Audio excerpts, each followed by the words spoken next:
முடிஞ்சுது. ஸோ என்ன அப்படின்னா எல்லாரும் பெர்ஃபார்ம் பண்ணும்போது ஃபர்ஸ்ட் ஃப்ரண்ட்ல வந்து நின்று ஃபோட்டோ அண்ட் வீடியோ எடுத்துட்டு இருந்தாங்க ஆக்சுவலி ஆதியா. ஸோ அந்த ஒரு மொபைல் ஹேண்ட்லிங் வந்து இப்பவே தெரிஞ்சிருக்கு ஆதியாக்கு. ஆதியா ரெடியா? என்ன படிக்கிறீங்க ஆதியா? என்ன ஸ்கூல்?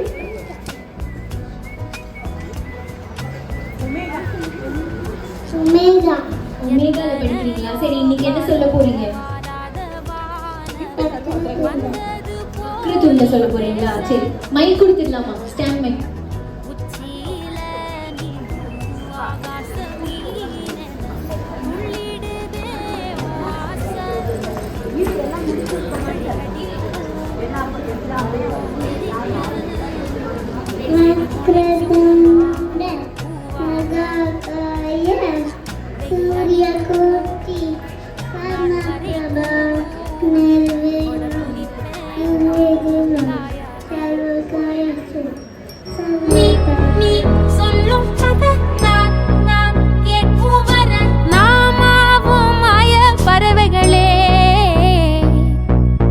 தென்கிழக்கு தீயின் சிட்டு செம்பருத்தி பூ